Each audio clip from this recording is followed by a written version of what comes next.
Hello and welcome to my YouTube channel. If you're regular here, you know I review many photographic or video related products. Now, many of you are asking me what cameras do I use for filming my YouTube content. Some people ask what microphones do I use, and even some people do ask what computer editing gear do I use. So in this video I'm going to very briefly go through the gear I'll be using going into 2026. We're in November 2025 now, and I'm going to explain what gear I'm going to be using as we move into 2026.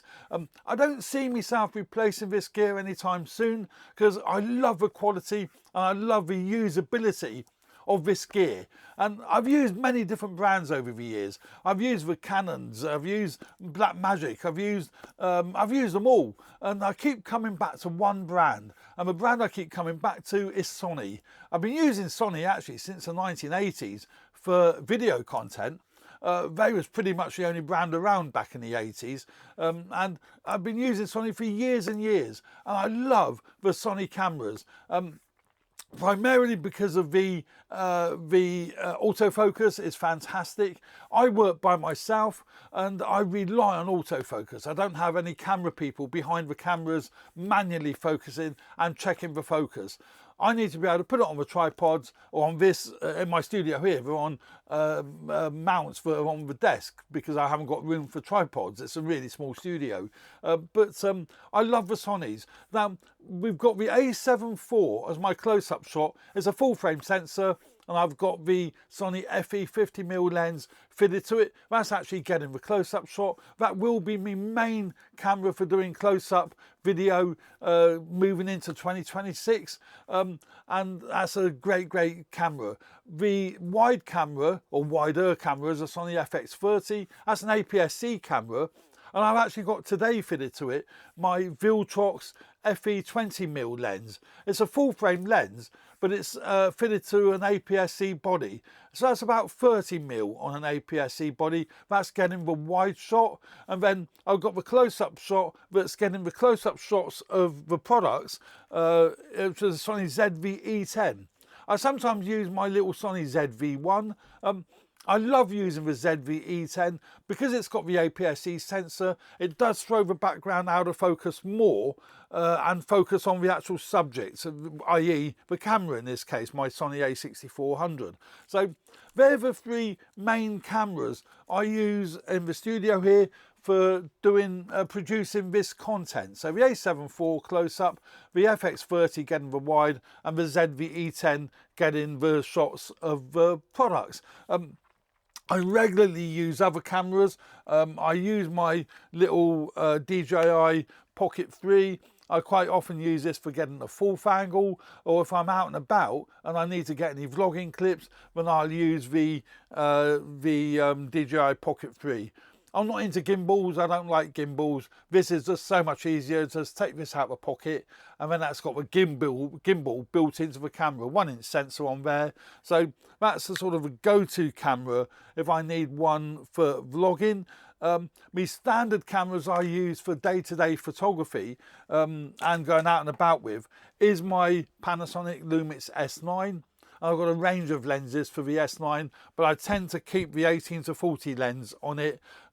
That's a great general purpose lens, wide to standard, and really nice quality. Again, full frame sensor with in-body image stabilization in the S9. So that's my go-to camera if I'm going out taking photographs, or I would use my Sony RX100 Mark VII. RX100 Mark VII would be my camera of choice to complement my S9. So these two cameras, I go out, shove them in a small Billingham camera bag, and I've got me wide to standard on the S9, and I've got a 24-200 lens on my little RX100 Mark VII.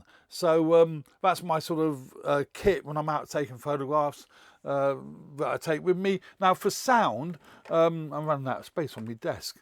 For sound, I'm using either my DJI mic. So I've got the Mic 2 as well as the Mic 3. The Mic 3 I've got in the case here. This is used regularly when I'm doing outdoor stuff.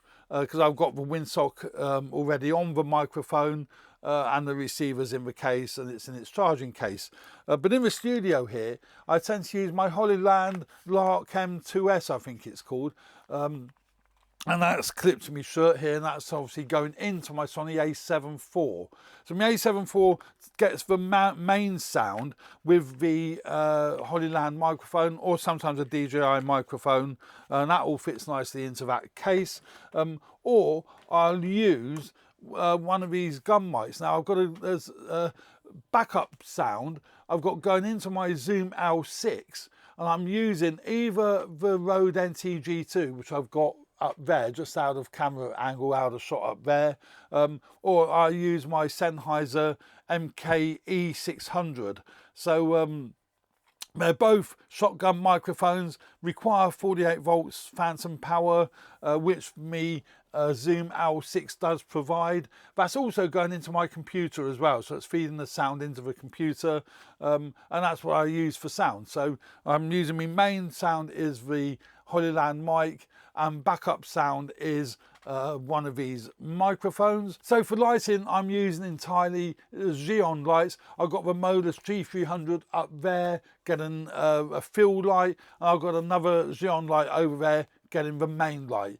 I love the Xeon lights. You can control them via the app, and they're just so reliable and really constant lighting. It's really, really nice. I've got another one with an RGB light throwing a bit of colour in the background. So Xeon lights is my main studio lighting. For editing, I use DaVinci Resolve. I've got the speed editor as well, so I use the speed editor with DaVinci Resolve. I find this is great because it's got the flywheel for spinning through the shots. And I do multicam editing. Because I'm using 3 or 4, sometimes 5 angles, if you include the angle with a computer, because that syncs in with it as well. When I'm doing demonstrations of lenses and what have you, I'll quite often use the computer, and Lightroom is my pretty much de facto piece of software that I use for going through the images. I do use quite a few other software, and I actually recommend quite a bit of photo editing software. The problem with Lightroom, you have to pay a 15 quid subscription for it. That's fine for me because I'm running a YouTube channel. But if you're a hobbyist, you probably don't want to pay a subscription fee for a piece of photo editing software. So that's why I recommend some other software. I use Lightroom also because it fits in with Flickr. Flickr is my standard piece of, well, it's my standard website I use for uploading images to. So you guys and girls can actually view the images. So Lightroom for photo editing and Flickr for displaying those images so you can see them. And for video editing, DaVinci Resolve, because I can use its speed editor. I sometimes use Final Cut Pro because I'm using a Mac. The Mac I use is the MacBook Pro M1 14-inch MacBook Pro. I find that works great. Also, I can take it out and about with me. So yeah, Lightroom is great because I can upload straight to Flickr from Lightroom. But it's also great because I can actually show images, I can edit them and what have you using Lightroom. So that's the gear I'll be using going into 2026. I'm sure it will change as the year progresses, but initially that's the gear I'll be using. I love the colours that come off the Sonys. I love the autofocus, predominantly the autofocus, because I know it's just going to work. I can do all this hand gesturing, and the camera, the a7 IV, isn't hunting. It's not trying to focus on this hand and then going back to me face. And you can see, even with me hands going in front of me face almost, it's still focusing on me face. The same on the wide camera. It's just totally reliable. And that's another reason why I'm using Sony gear. So there we go. That's a quick look at the gear that I'll be using going into 2026. I hope you found that video useful. Please subscribe to my channel if you haven't already done so. Hit the like button if you like the content of this video. That would be absolutely fabulous. And remember to share it with other people if you think other people might find this video interesting. There we go. Thanks very much. That's it for today. Cheers. Bye.